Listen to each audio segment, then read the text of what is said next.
Hello, Dave, and welcome back to the Victim to Victor podcast show. How are you today? I'm fine, thank you, Anu. Good to see you again. Yeah, thank you very much for returning because we had quite a good turnout after the last talk. A very, high turnover in terms of a lot of people listening. And there's been a lot of requests to actually go more into some of the healing techniques and to talk more about topics like cord cutting, removing blocks, healing your inner child, letting go of the past, addiction, and so much more. So this is part one of a series with David Challenor. He is a returning guest, and I just hope you enjoy the show. So let's begin. Okay, so there's been a lot of talk about actually learning how to live a healing life. So would you like to expand on that, David? Yeah, it's difficult because so many people have an idea what a healing life is. It's not just one technique, it's a whole way of living. It lives within inside you, and somehow you need to find what that is inside. Okay. That indomitable spirit needs to come out and explore and become who it really wants to be. Okay. And sometimes people talk about it, you read about it, but there's no help or aid in how to achieve it. Okay. And I would like, with this talk and this, there's 12 subjects here, to try and bring some healing techniques that help people rather than talking and actually putting nothing into practice. I'd like to offer something that lives inside me. It needs to come out and I need to express it for the world to feel something, and if it's just one person that benefits, I will be more than happy. That's amazing. Thank you so much for sharing your wisdom, because as you all probably know, David does have 28 years of teaching in healing and Reiki, and he's been helping so many people survive from grief and sorrow and just the traumas of their past. So I'd like to start off with just probably understanding a bit more about the universal law. Universal law. Well, what we put out, we get back. Now, there are sort of people that think that universal law is like the Ten Commandments. It can be, if you see it that way. But if you put it down into layman's terms, how we feel, how we treat people, how we look after society, environment, it all comes back to a universal law of achievement within oneself and how we can actually help others to understand and find it precious and look after it. So we need to start to take, we need to start looking at ourselves and what we actually do in order to change that. Okay. And universal law is, I don't like to try and look at universal law in a way that you can't do this, you can't do that. You just got to know that, attracts like, what we put out, there's karma that will come back. But it's a big subject, so that subject really needs to be broken down. Otherwise we're going to get lost into sort of a lot of dogma, and I feel that the universal law is more for people that have gone through the podcast, and then they can start to discern how they want to actually put that into their life. So for me, universal law is a little bit later on. But it's so important, but it's not the most important at this moment in time, and there's people struggling to even sort of like live, survive, going through their own abuse, going through depression, going through what the world's actually putting out at the moment. We've got to actually start looking at how we can start off from grassroots. Okay. That's interesting. Thank you. And what would be your views on the inner child? Because there's a lot of work out there about healing the inner child. So I just wanted to know what your takes are on that. Well, it's funny because I was thinking about this the other day. I may have mentioned it to you. People talk about the inner child, but they don't actually explain what that is. Okay. What is it?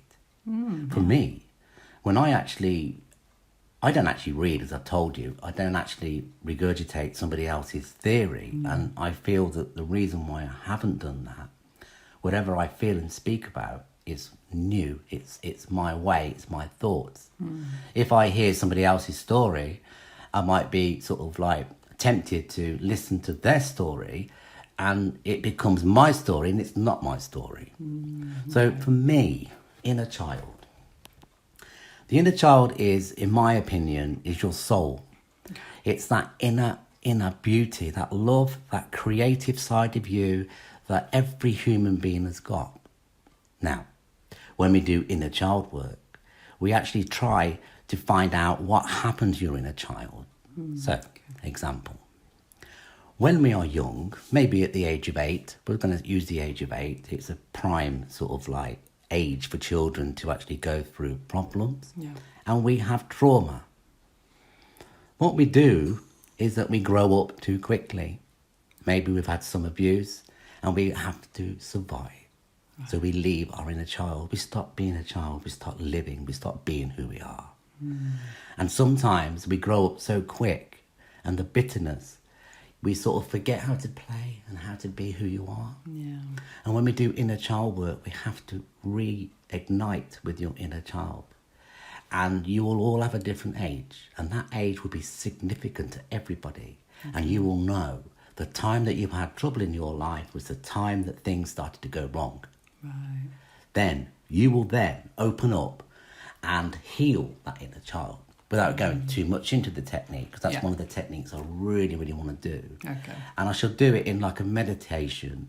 It may have a little bit of hypnotherapy, because some people think I use a bit of hypnotherapy without realising. But it doesn't really matter.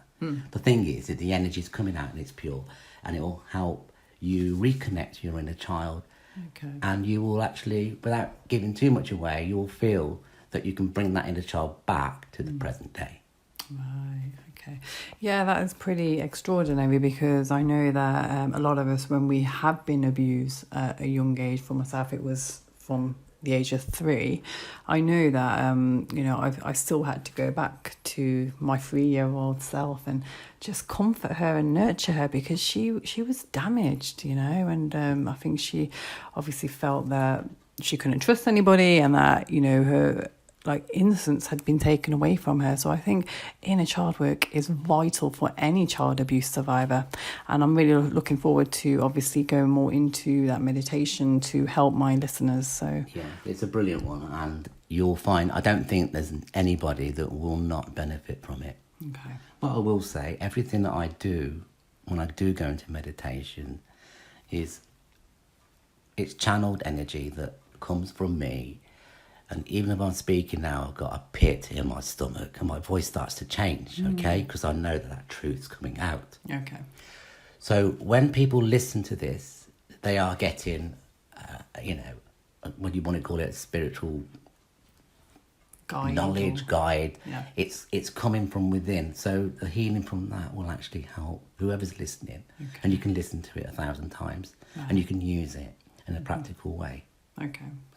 Yeah, no, thank you very much. Yeah, because you mentioned about the solar plexus. I don't know, could you go more into that? You got your chakras. You got 7 major chakras. Each chakra processes a part of our life. Our base chakra is red, which is between our legs, and it comes with the sense of smell. So they have also the senses of sight, smell, taste. So all your chakras have a sense that come with it. So your base chakra is about being secure or lack of security, and this will actually bring on things like irritations, skin irritations. You could have gambling addictions, you could have drug addiction, smoking. And what this does, when you feel insecure, you try to fill it with things that make you feel good. And it's like people that overeat or they eat sweet things. They say, well, I'm going to make myself feel better. And that's what they do. So that's base chakra problem. And in severe cases, you can actually have skin problems. So skin, eczema, irritation of that sort can actually come out into your skin. Like, what's the purpose of that? Because as a healer, I can then help people understand that their base chakra, there's a problem, which comes now. I'm being told that the meditation is about understanding the chakras in what I say. Okay. So it's coming through now. So that will come through in a minute. And now I know what I need to actually say. Okay. So your sacral chakra is about it's in your tummy and it's orange. It's about sexuality. It's about the things that are physical. Okay. Okay. So it's not actual spiritual love, it's physical love. Okay. And that comes with the sense of taste. Been in your tummy, isn't it? Yeah. Okay. So this actually processes a lot of energy like hate, jealousy, physical love, envy. So your sacral, because it's your relationship with yourself. Okay. It's your relationship with yourself and how you feel the world feels about you. Right. Okay. This is why people that have sacral problems sometimes overeat. Oh. And they obviously their sacral just goes whoa, right? Yeah. They have obviously digestive problems. Right. It can affect people's bladder, their gallbladder. It's all connected, so your big intestines, your small intestines. So it can actually affect that security because you're harboring and holding energy that's not good for the body. It needs to be released, okay? Yeah. This is why when people go through an accident shock, their whole stomach clamps up. Yeah. And then they won't let you out until you've actually been to the toilet because it's dangerous. Because shock can actually make the muscles constrict and it's very, very bad. Yeah. Okay. That's interesting. Yeah, I suppose again, you spoke about the overeating. I know that's quite a big symptom of childhood abuse survivors. Yeah. And they do because some people. I know this myself. I know that people that have been abused, they do it in different ways. Some people actually decide that they're not going to be heterosexual, they're going to be, an alternative sexual. Yeah. Because they're disillusioned. Yeah. And some people do it because they don't want to be sexually attracted to anybody because it was so painful. Yeah. Some people overeat because they think, well, if I look like this, no one's going to actually make me feel sexual again and abuse me. It's an awful thing that people do. But we actually do it to ourselves. It's a form of protection. Yeah. Going back to your inner child, it's something that some people do. Not everybody does. Yeah. Some people do it the other way. They fight and they show the world that they're in control. But it's a different way of processing emotions. And we've all got different emotions. We do indeed, yeah. And I think, again, with the chakras, I think that's again, a huge topic of its own, which, we can cover again in a whole episode. But how about the auric field? Because I know that, it's important to protect your auric field from any negative energies. And I know that, again, it's very important when it comes to Reiki healing. So I'm glad you brought that up because I don't believe in it. Oh, that's never have done. Okay. I've never had protection. Wow. Now, I don't decry anybody that does. It's their way. But for me, if God or the power of good is the most powerful force in the world, then negativity's got no chance. If you believe that good is stronger than evil, then there's nothing there that can actually alter that, in my opinion. Okay. Right. So in my mind, I am so positive that good is stronger than evil. There's no way it's going to get anywhere near my aura. Wow. Right. Okay. Now, manifestation, we can actually bring fear by the very thought of needing protection. That's interesting. Okay. Yeah. Now, I'm not going to upset too many people out there, but there are certain teachings that it's almost like you have to protect yourself. Well, if you believe that the High Almighty or the universe is far greater than anything else, what we need to be protected against. Interesting. So how about people who are just walking along the street and they're getting attacked? Well, maybe they're not evolved enough, or maybe they've got issues of their own. I mean, let's get an example here. This is a really good example about how the auric field works. Right, there's 7 layers of physical auric field. Beyond that, there's chakras above us and beyond the universe, which create their own auric field. Okay? But the main ones that we need as a physical human being are the 7 layers that actually affect our well-being in this lifetime. Okay? Each layer comes from one of your chakras. So obviously your base is your red, and then it goes orange, and then yellow, and then green or pink, and then blue, purple, or indigo, and then you've got your white or your violet colours. So if you look at the rainbow, the warm colours are the earthly energies. It's the closest part to our body, our form. And as they become lighter and more spiritual, they become lighter and lighter and lighter. Think about it. White has every colour. Yeah. It possesses every colour. In the prism. Yeah. See? So it's just a vibration. So, okay, now this is where I'm going to bring your question in here, because it's very important. When we have an auric field that's healthy, vibrant, we're happy, and our lives are just, whoa. Yeah. Okay? Nothing enters our auric field. Right. You go into a pub, and there could be one person in there on cocaine, weed, or, okay? What actually happens is their auric field goes so far from their body that they become paranoid, because their auric field is in everybody else's auric field. So they're feeling all the paranoia from everybody in that pub. And, needless to say, they've all been drinking or taking substances, not all of them. So their paranoia is made bigger, larger, by the fact that they've blown their aura out, because they're like, whoa. It's made them surreal. They're sort of like blowing their own energy out, and they're actually experiencing other people's fear, their paranoia. They're picking up on their hate. So when we think about ourselves, we have to think about our auric field of being healthy, and that is the most important thing. Okay. Right, so it's all about oneself. Okay. But it goes a little bit more with chakras, you see. I mean, it's a fantastic subject because, chakras, they open and close. It's an Egyptian word, and they open and close like we breathe air. Chakras need to breathe energy. So while they're open, they're healthy. When we have trauma, they close. It's a form of protection. Right. That's fine, because they tend to open. But some people tend to keep them closed for a long time because they can't process their loss, their losing their job or their loved ones, and they hold it in, and their personality can't comprehend. Okay. The longer your chakras close, eventually it can actually create illness within our body, because our chakras need to breathe. If we didn't breathe air, we would die. Right? Our chakras become stifled because there's not that light going through your chakras. And then this is where the healing comes in, opening. And obviously keeping them open is the most important thing. Yeah. So going back to this subject of learning how to live a healing life, you need to understand how your body works, how your life works, how you as a person works. We're not just people.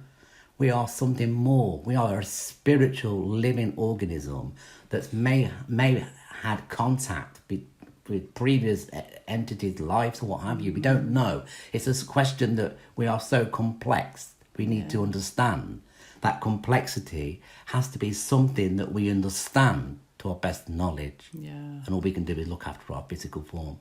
Right, that's interesting. I know, because you mentioned about the chakras being blocked. I mean, when I had postnatal depression, I did actually go and see a healer, and she did know that all of my chakras were blocked, and I was going through a real tough time, and it took a while for them to reopen. So I understand that when they're blocked, you are closed and nothing can flow, no energy can flow. And I mean, so what would you recommend, if somebody might kind of, be in that position now? What would you recommend that they go and do? They need to know that that life force comes from the planet and from the heavens. Okay. So your chakra system, you have one base chakra, which is one pointing downwards, and that's our connection to the earth. This is why people hug trees, to get grounded. lots of people use the word grounded. Nobody understands what it is half the time. Yeah. So if hugging a tree is feeling grounded, or walking through a stream of water makes you feel connected, fine. But we need to have a way of actually grounding our energy. Okay. So when we actually close our base chakra and we close our crown chakra, there's no cosmic force coming through and out into the earth. Okay. So it's like taking an electric current. Say if your chakras, your crown chakra's open and your base is not, you've got all that energy coming in, it can't go anywhere. It's not being grounded. Yeah. Okay? So it's about, and you'll find that people feel sick and dizzy if they're really, really ungrounded. So meditation techniques of grounding. Right, okay. It's another meditation. Okay. We're gonna need hours. Yeah. So that will be another episode of its own. Okay, Yeah. perfect. No, that's fantastic. Thank you so much. So, obviously, there's a lot of people who are currently holding on to their past, and again, there's been a lot of talks about the ego, and and how do we let go of the past? Well, you have to let go of the past in a way that it makes your future. Okay. There's nothing bad in our lives that isn't reborn into something beautiful and new. While we focus on our past, we're not looking at going forward. We're only thinking about the horrors, and then we start pointing the fingers about that person said that, or that happened, and that's why my life's not happy, and that's why we're not moving forward. But we change the energy. Okay. We start to think, okay, that person wasn't right for me, so the universe is showing me there's something better, and that job wasn't clearly what I enjoyed, so maybe the universe is showing me something much better. And crikey, I might be living in a different country, I might live in a different house, I might have the most beautiful wife or husband in the future with a fantastic family. Yeah. We create a positive energy because life, the fact that we are breathing and living, we are positive in the fact that we can actually achieve something. Oh, that's beautiful. Okay. So it's basically just trying to work on the mindset shift. And how about spiritually? Because there's a method called cord cutting, which you do in your healing techniques. So could you just go more into that, please? Yeah, I obviously did Reiki, and cord cutting was a ceremony that we actually did during our training. Okay. And I've had it done to myself numerous times. Yeah. But the most important thing is when you've actually gone through a cycle of life where you feel that you've done that energy. Cord cutting cuts the cords of discord that are not connected to love. Right. If there's any love, it will not touch because it's not God's way. Okay? So when I cut the cords, there's a ceremony and the angels come in. There's Michael, Saint Germain, and the angels of the violet fire. Okay. Right, so that was just strange because the angels of the violet fire wanted to come before Saint Germain because my mind was actually trying to dictate which one was coming through, and they were trying to come in first. Okay, the ceremony is a trinity of three, and it's a cord cutting ceremony where Michael, the archangel, cuts the cords, the cords between whatever it is, whether it's a job and the new job, or whether it's a person that you loved. It will cut the cords between whoever it is, and then 3 times you fill the void with something really good, and you find that what it does, it gives you a new slate, a new time to maybe look forward, and you leave that negativity behind. Right, okay. Don't get me wrong, if you haven't got it over with and you go back to him next week, all them cords go back. Right, okay. So you can't just have cord cutting and then sleep with him next week because it's all connected. Oh, okay. Which is the sacral cord is the terrible one because it goes in deep. Sexual cords are so deep because you've shared so much. Right. Okay? The cord that you don't like at work is, it's annoyance. But when we actually share our lives sexually, it is really deep. It's very personal, and it's something sacred that we've actually allowed somebody in our space to get so close. So they're the ones that are difficult to let go. Yeah, I found that because I had a cord cutting technique from yourself, with my ex, and it was, it took a few times because the first time around, I was just too attached still. So, and again, it would be good to kind of have a live session on that. Yeah. So, yeah. And it will work once you realise that you're ready to let go and release and become free. And once you're free, you can actually walk forward into that light. Okay. That's beautiful. That wasn't me, it's come from somewhere else, by the way. Wow. No, I love that. Yeah. Thank you. So I just wanted to maybe just touch up on, attachment styles. And attachment, what, in material ways? I'd say no. It's probably, from obviously someone who's been abused, as they grow older, they struggle with, secure attachments. Well, that comes down to security or lack of security, which is all base chakra and sacral. So basically, people that need to hang on to something which is bad, it's because they don't really actually value themselves. No. And the person they're with is a lesson, so they will actually be in their lives to teach them either to change. And it's when they break that link, they start to then relive. But it's so easy to say that. But some of these techniques, I mean, obviously understanding how to learn how to live a healing life is not just about when you're in a crisis, you go for a healing session. It's actually starting to think, okay, I'll give you an example in a minute. What is it I can actually do to change? Yeah. Okay. It happened to me. Okay. Happened to me. I was in a crisis. Somebody helped me. Yeah. A dear lady. I wasn't really into all this, I'm quite hard to actually, at the time, to convince. But she helped me, and I thought, my goodness, she's helped me, and I feel so much better. So I'm going to explore it. Wow. So I started to explore it, and then I started to feel I was looking at things in a spiritual way and started to realise that there was a connection between my life and what's actually happened in my life. Rather than actually pointing the finger in, blaming everybody else, I started to look, okay, example, my first wife. Everyone said, but you were so good together. you were perfect. And I said, well, it wasn't. I clearly was not perfect. Otherwise, they would be here now. So that's when I started to look at myself. I said, no, I'm not going to listen to that. I am broken. Somewhere I'm broken. So I'm going to find out what it is. Wow. Okay. And that's when I started to search. And that's when I started to do tarot. I started to do Reiki. I started to do mediumship. I started to do colour therapy.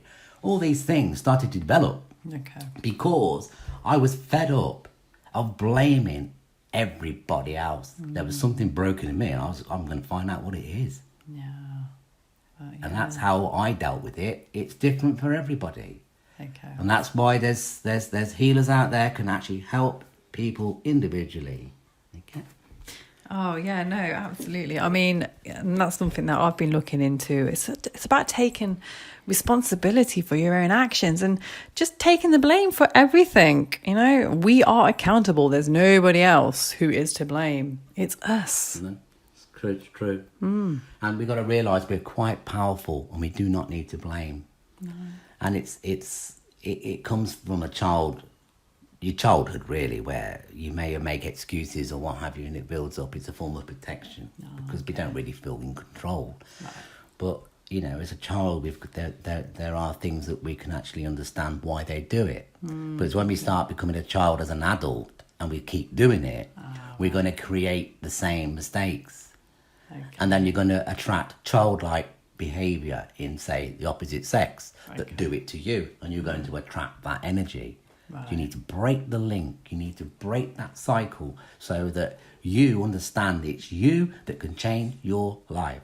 Okay. If you don't like where you're living, you move house. Yeah. Okay? Yeah. It's as simple as that. It might not be straight away, or if you don't like the person you're with, you find somebody that you do like. Yeah.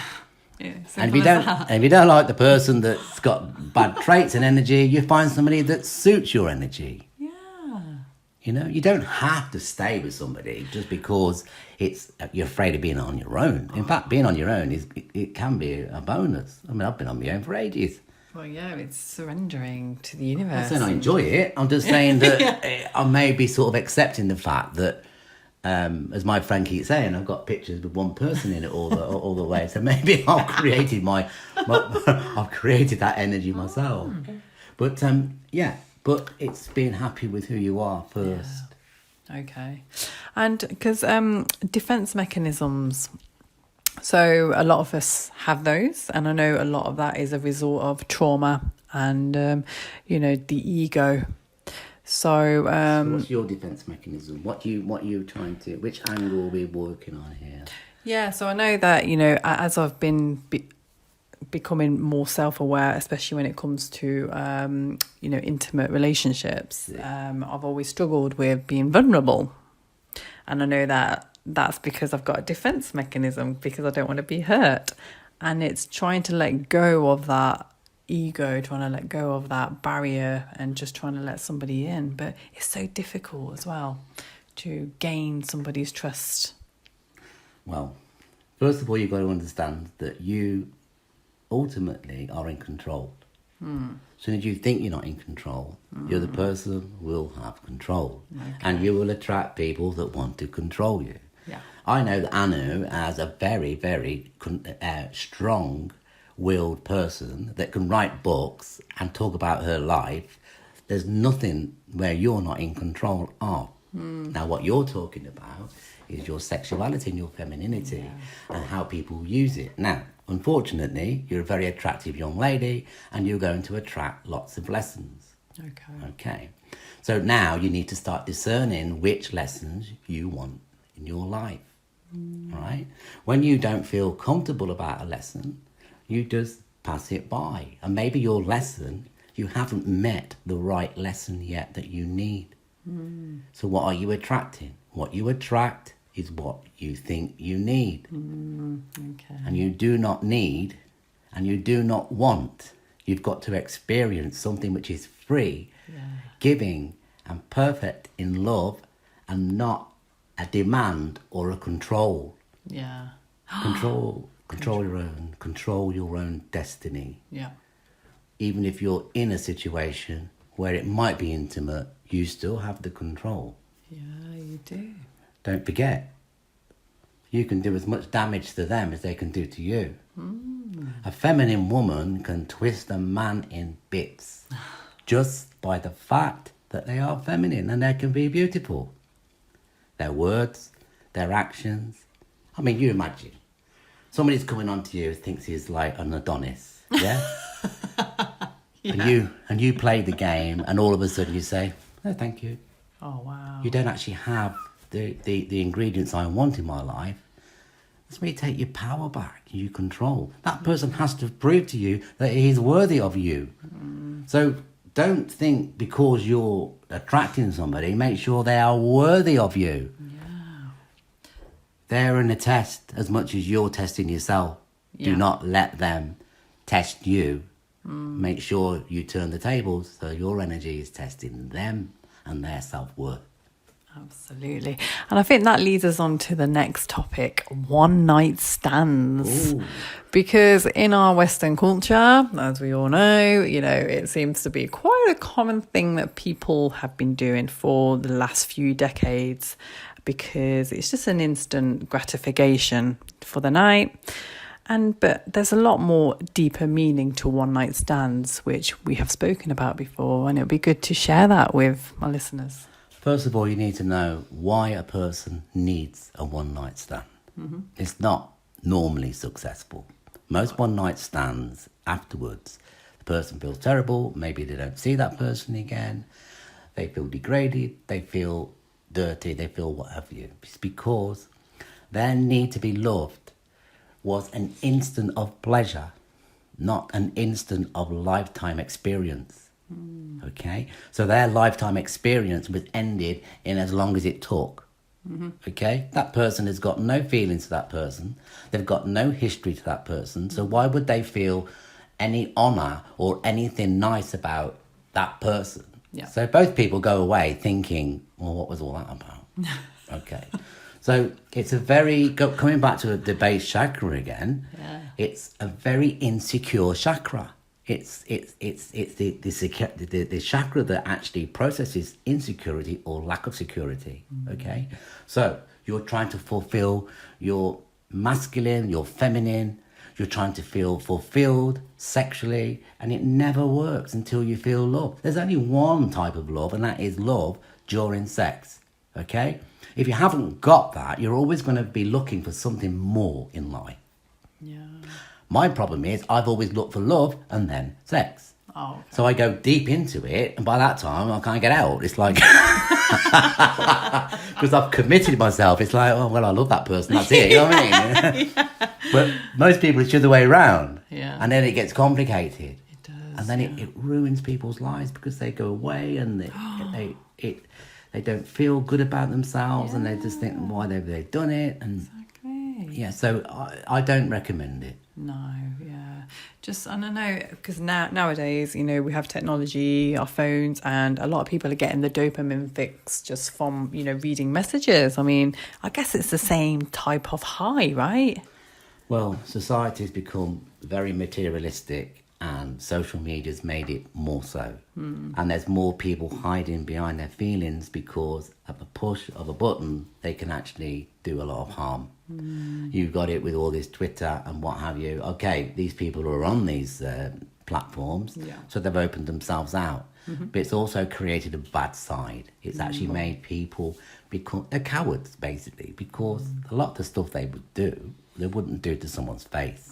No, okay. So, you know, and it's created a side of society, the cowardly side of society, that doesn't really care, or they're not actually thinking about it. Because if it was one of their sisters, or say it was their mother, they would be horrified. Yeah. So when you're doing these things, always think, well, it could be my sister, or it could be my mother, or it could be somebody I know in the family, and then you completely change the energy.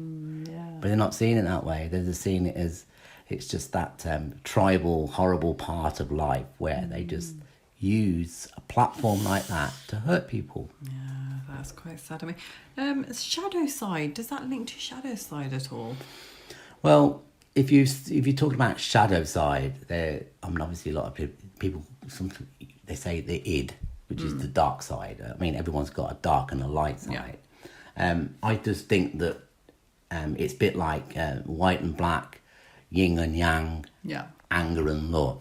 You can't have one without the other. You can't have night without day. Yeah. So basically, life is about balance. Masculine, feminine. Spiritually, a spiritual man is in connection with his feminine side as much as his masculine side. Yeah. If you've got one side that's dominant, you'll find that they will actually portray energy which is out of control, something which is not really nice to anybody, because they're not actually in touch with both sides. So if you get your masculine and feminine side in a man, you'll find that you'll be more connected. You'll feel happy with the fact that you're a man. You'll be fact that you're creative, as a man as well, and likewise with a woman. So that is something that spiritual people try to obtain.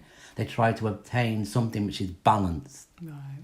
So the shadow side is a little bit, what can I say, an excuse. Is it? Because sometimes they do it when they're drunk or they're on the substances, and then it's always blame that, and they're not taking responsibility for themselves.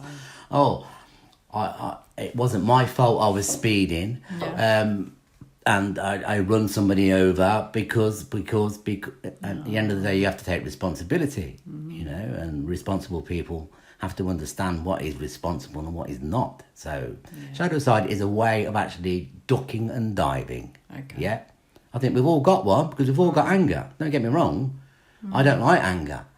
I very rarely get angry, but if I do, there must be something serious, and I hate it afterwards. I hate that feeling where you feel that you're angry at something. It makes you feel, I've almost like devalued who I am. Okay. So I don't like that feeling, but because I don't like it, I can put it into check, and I say, I don't want that side. Yeah, no, absolutely. Yeah, and I just wanted to talk about just dealing with, things like grief and addiction and physical abuse. We'll start off with grief, because I think, especially in this day and age now, there might have been a few deaths because of the COVID. So what's your techniques for that generally? Grief, it's a really difficult one because there's grief, obviously, with ages, and there's children that you never really get over, and you try to put a label on it. But it's about living your lives, and there are misfortunate people in this world, and it's absolutely dreadful. Try to understand and help somebody understand losing a child is virtually impossible. You just have to try to help that person find a way of becoming strong through healing techniques where they can actually understand. With healing, unless you find what it is that you're harbouring, it will never go. Okay, so for argument's sake, somebody splits up in a relationship and they can't let go. No. It's only when you actually find out what it is in them that makes them hold on to that energy, they will not let it go. And you find that with grief, of any type of grief. If you hold on to something and you don't know what it is, which is why I feel that healing doesn't actually, it's not a magic wand. When I heal, I actually heal and I try to go into the problem and actually annihilate the problem, so you actually see the problems. You have to work with the problem. Okay. Then you let go. So then you let go because you understand where it come from, the origin. And that goes back to inner child, because you understand the origin of where it started. So then you can start to build and heal. Right. So grief, it might be somebody that's lost people throughout their lives, whether it's relationships or family and what have you, and they just think that, oh God, man. And they're actually letting it absorb them because that depression's going in.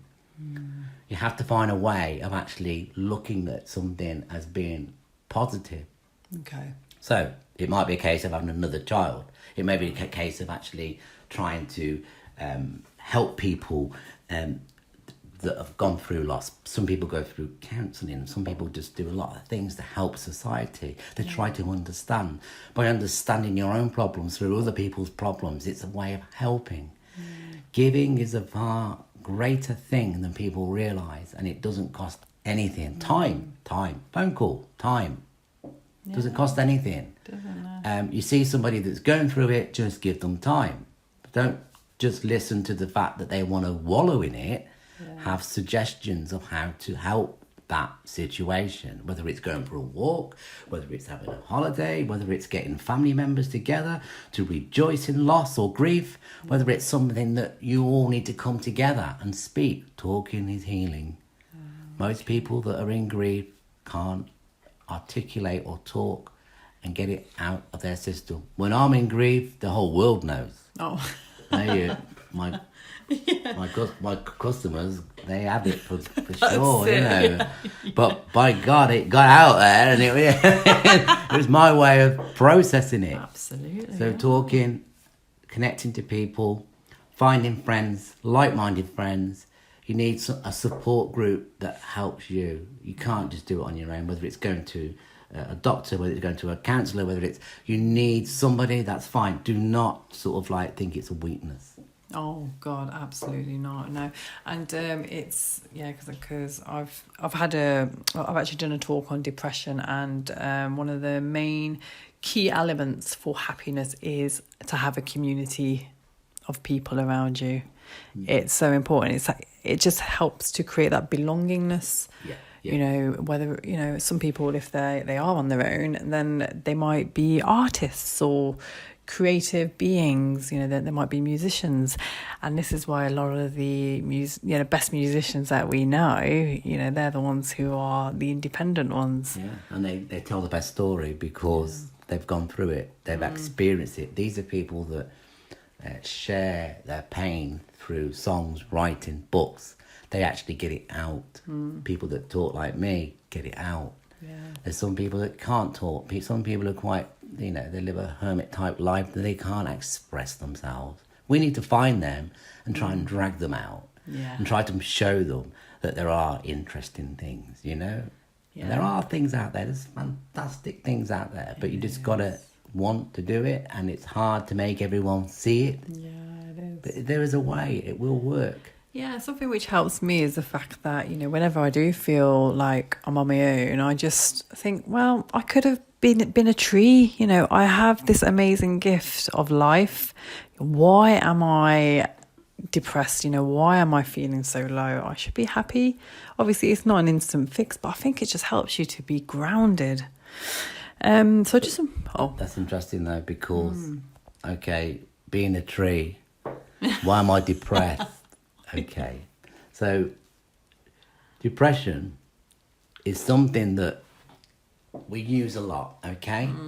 But you are yearning for spiritual answers that are not fed by a material world. Yeah. I know people that are absolutely multi-millionaires, but they still feel lost. Yeah. So it's not a case of what you've got. No. It's what you feel. Certain stages of your life, we go through 7-year cycles, and you'll find that each 7-year cycle, you'll find that you need to actually obtain something new, which makes you look into yourself, look for that spiritual purpose. What is the meaning? And not everyone does it, they just exist. But spiritual people are the ones that find it difficult, because they try to find meaning for what they are here for. Why is it happen? Because inside there's something burning in you that knows there's something more than just living and creating life, getting married. There's something there that's missing, and it's normally that spiritual spark that most of us have. When we try to look for it, it feels like it's miles away. We can't reach it, we can't touch it. We're looking for it. So we actually label it with depression. Or we get depressed. It's like, It is.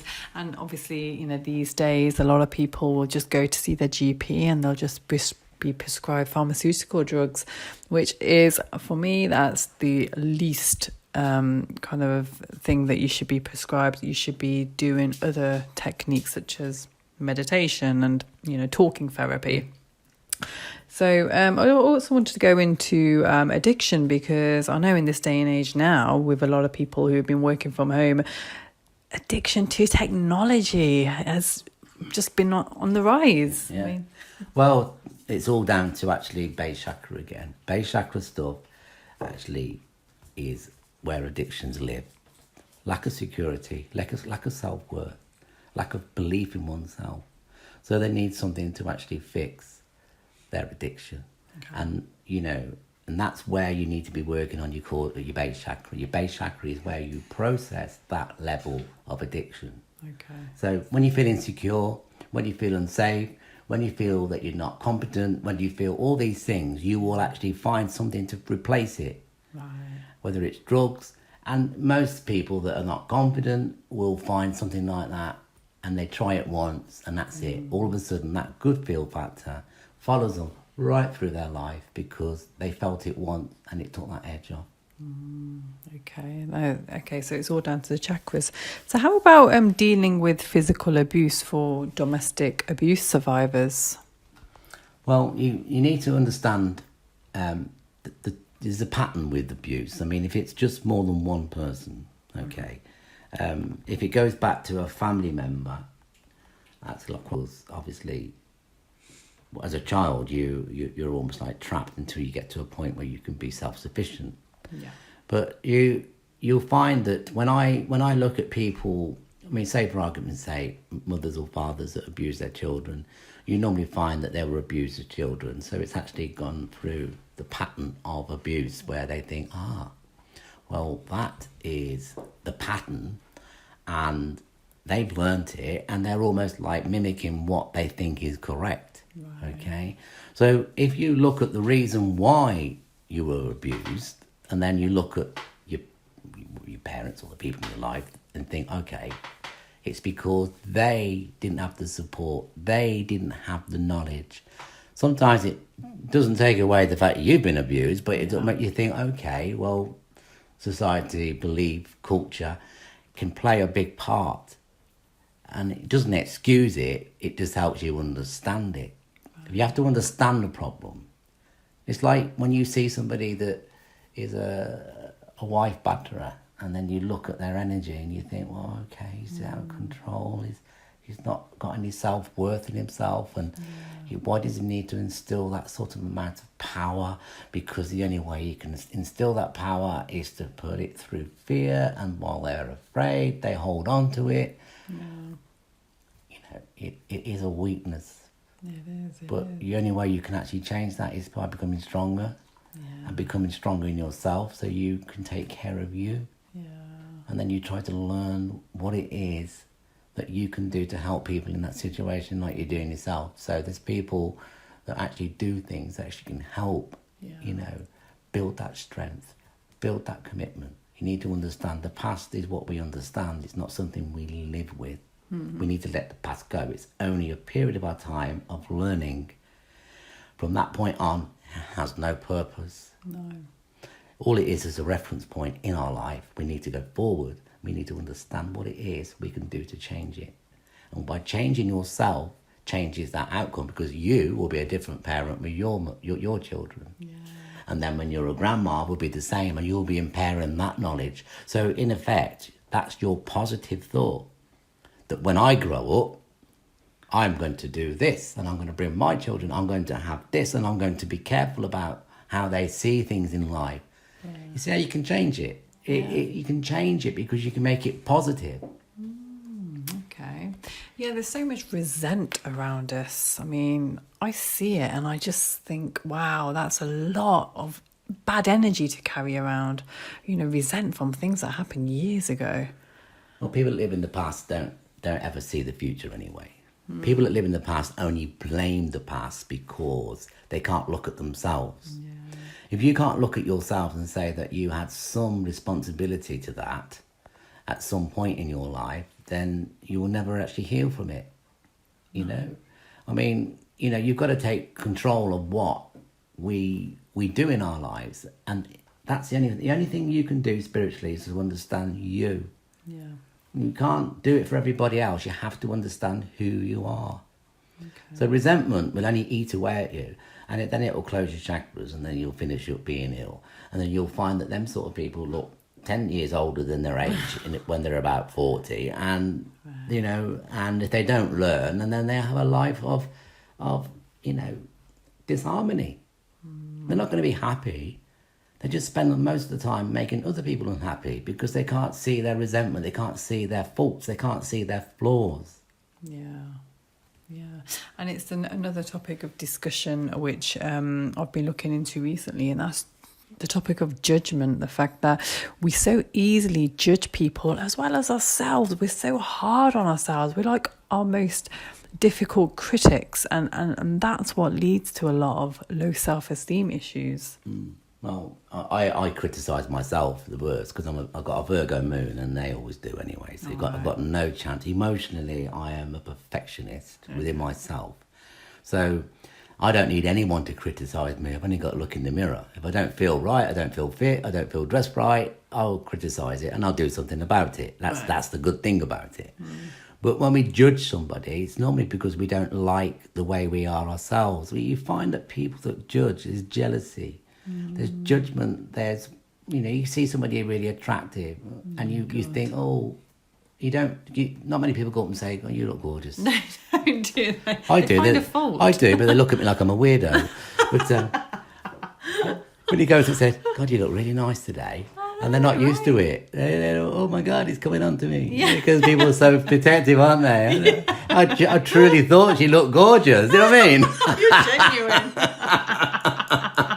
But I suppose they're probably used to people like hating on them. So probably, you know, just not even commenting on them and just talking something negative, right? Yeah, well, it's all about spiritually being processed. So you process your life so you feel better about who you are. There's not everybody on the planet is, otherwise the planet would be a perfect place. Yeah.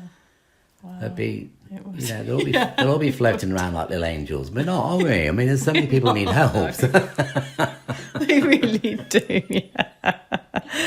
Wow. So honestly, today's just been fantastic. Thank you so much. We've covered so much and we are coming to the end of the show. And again, I really thank you for your wisdom and 28 years of experience that you're sharing with us.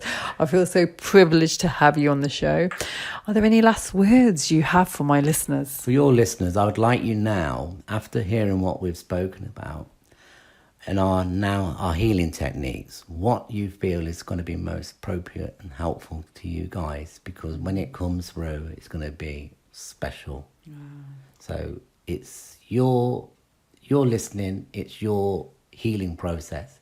So any input would be absolutely brilliant, so that I can help the people that need to be helped. Yeah. And you'll feel when I actually start talking in a meditation, it is a completely different energy and animal. Okay. So hopefully you'll get a lot from it. Wow. But input is great. Wow. But just have a good, happy life. Yeah. And thank you very much. Oh, that's beautiful. Thank you. So my listeners, as you know, this is a podcast show which is broadcasted on all the podcast channels. And you can contact me via my website, which is victimtovictor.net. And you may also email me, anu@victimtovictor.net. Again, I will add my details on the profile, and you may follow me on my social media ads. And please do rate this podcast. Please do share it with anybody who may need it, and write a review. And please do feed us back what it is that you require right now, because I have Dave who is wanting to share his techniques with you. Again, 28 years of healing techniques that he would like to share with you, and we will do a lot more episodes which will involve around the different meditations and healing techniques, cord cutting, and I'm so excited to share that with you guys. Thank you again so much for your time today. Thank you, Dave. You've been amazing, and I shall see you on the next show. Take care, everybody. Namaste. Bye-bye.